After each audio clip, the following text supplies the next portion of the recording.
Hello বন্ধুরা, আমি রিঙ্কু চলে এলাম আবার আজকের একটা নতুন ভিডিও নিয়ে। একটু গাড়ি করে ঘুরু করতে বেরিয়ে গেলাম। কোথায় বলো তো? ঘুরু করতে বলতে আমার বন্ধুর বাড়িতে আমাদের নেমন্তন্ন ছিল, তো সেখানেই চলে গেলাম। অনেকটাই লেট হয়ে গেছে, সেই জন্য আমার বর একটু আমার উপরে রেগে গেছে। আর এদিকে তার মধ্যে ছিল রাস্তা জ্যাম, রেগে তো সব বোম হয়ে গেছে। তার মধ্যে বুঝতেই পারছো দুপুর 2টোর সময় দেখো কত কুয়াশা। আসলে ঠান্ডাতে না মানে আমার বেরোতে লেট হয়ে গেল। এদিকে মানে ঢোকার সঙ্গে সঙ্গে সবাই মিলে খেতে বসে গেছে। অলরেডি 3টে বেজে গেছে, বাচ্চাগুলোরও খিদে পেয়ে গেছে। তা আমি কি করব, আমি ঘুরু করে একটু ভিডিও করে নিলাম। তারপরে সব খাওয়া দাওয়া করে এসে সব একেবারে বুঝতেই পারছো একেবারে পশুর ঘর তৈরি হয়ে গেছে সত্যি কথা বলতে। তা ওদেরকে রেখে আমরা আবার একটু বেরিয়ে গেলাম খাওয়া দাওয়া করে ঘুরু করতে। সত্যি কথা বলতে জায়গাটা মানে ওদের বাড়িটা এমনই জায়গা যেখানে অনেক কিছু আছে দেখবার মতন। তো প্রথমে আমরা গেছিলাম যেখানে শ্রী রামকৃষ্ণদেব যেই বাড়িটাতে এসেছিলো, তো সেই বাড়িটাতে চলে গেছিলাম। গিয়ে দেখো কি সুন্দর ওখানে রাধাকৃষ্ণের মন্দির, আবার হচ্ছে ওখানে গোপাল আছে, রাধাকৃষ্ণ আছে, খুব ভালো লাগলো দেখে। তো একটু দেখে টুকে আবার বেরিয়ে চলে গেলাম হচ্ছে একটু ইস্কনের মন্দিরের কাছে, যেখানে শ্রী চৈতন্যদেব যেই বটতলায় বসে মানে এসেছিলো, পদধূলি দিয়েছিল, সেই জায়গাটা গিয়ে ঘুরু করলাম।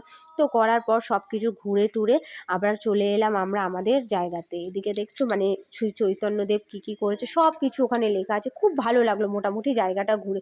আর এই মন্দিরে এসে দেখি কি সুন্দর রাধা কৃষ্ণ, আর এদিকে হচ্ছে আমাদের শ্রী চৈতন্যদেব রয়েছেন। খুব ভালো লাগলো মন্দিরটা। তারপর ঘুরে এসে এদিকে আমার বান্ধবীটাকে বললাম, কিরে এবারে আনবক্স কর তোর গিফটটা। তো আনবক্স করলো। আমি বললাম গিফটটা কেমন হয়েছে এবারে জানা।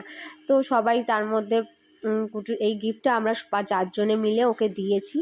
মানে আমাদের দেওয়ার ইচ্ছা ছিল অন্য কিছু, হয়ে গেল অন্য কিছু, কি করব। তা যাই হোক, ওকে বললাম খোল এবারে দেখ তোর গিফটটা কেমন হলো।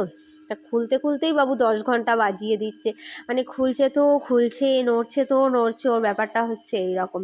তা দেখো আলটিমেট ও মানে র্যাপিং পেপারটাকে ছিঁড়ে উঠতে পারলো।